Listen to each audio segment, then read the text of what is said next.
Good afternoon, my name is Larry Hinckley.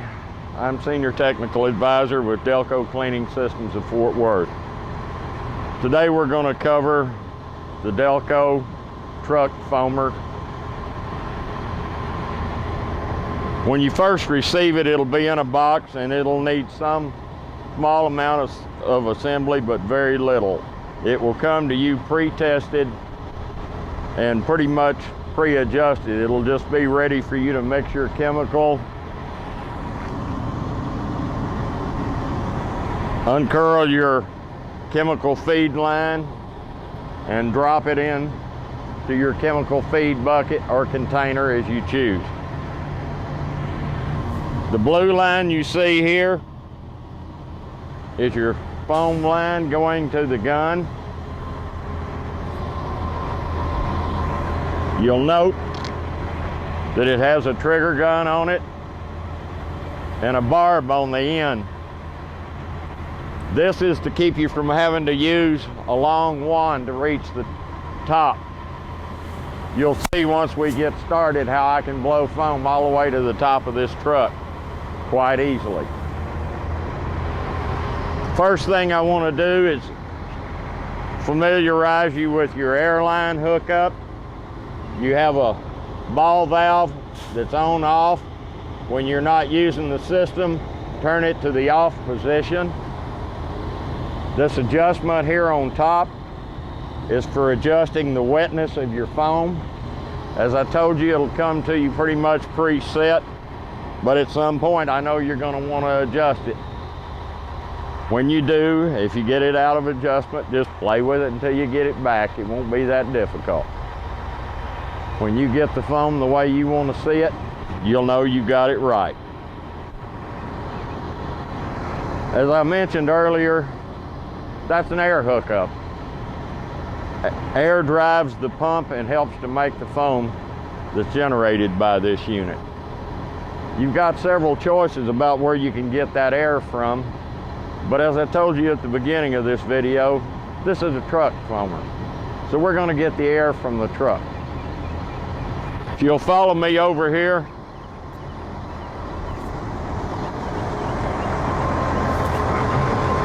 if you're familiar with trucks, you'll know what I'm about to do. If you're not, you probably shouldn't be doing this anyway. If you note the red line running in, this is your air control to your trailer brakes. You just remove that.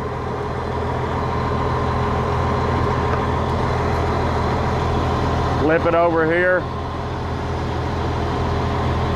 Take this glad hand. This can be purchased at almost any truck stop. It's a 50-foot hose and it's typically used for airing up tires, but you can take the air chuck off and just put an airline quick disconnect on it like I've done.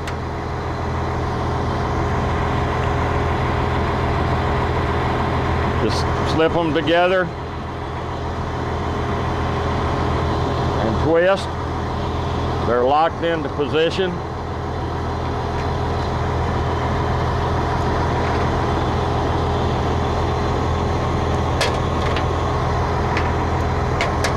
Now you want to stretch your airline out.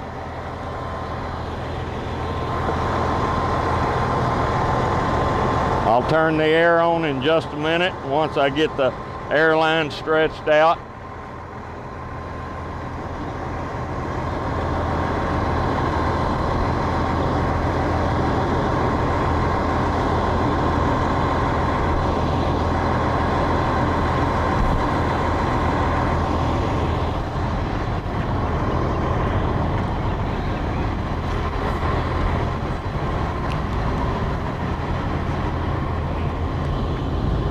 You just simply couple it in.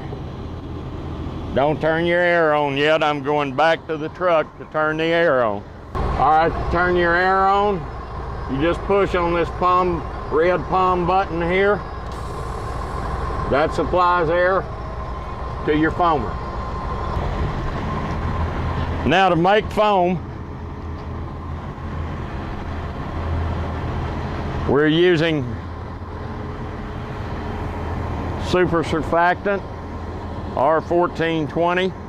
It's available without dye in it, which is what I recommend for most circumstances. We're using the kind with dye in it so you can see the foam more clearly. Simply pour it in, about 2/3 of a cup to 5 gallons.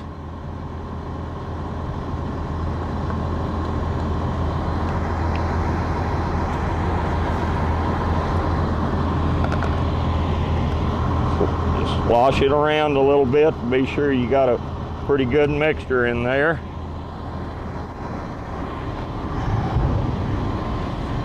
Take your chemical line and drop it in and turn your air on.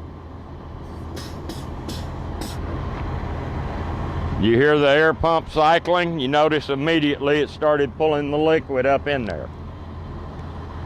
Now you pick up your gun.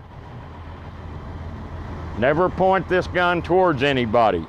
It has chemical in it. Now, even though it's at low pressure, the chemical, if it gets in somebody's eyes or something like that, it could really hurt them.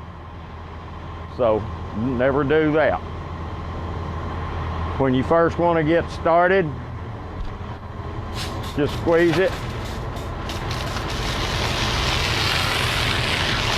You noticed how we got liquid right at first? And then the foam picked up. It was just flushing out the leftover water from where the system had been previously rinsed.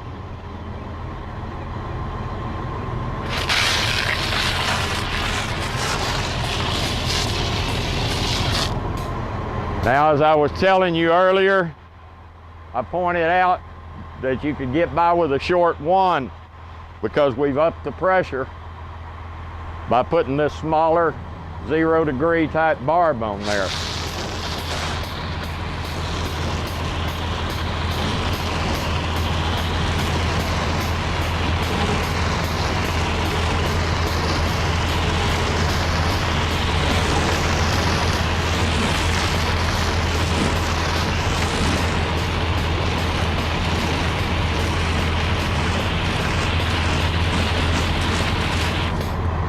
As you can see, it's just as simple as squeezing the trigger and covering it.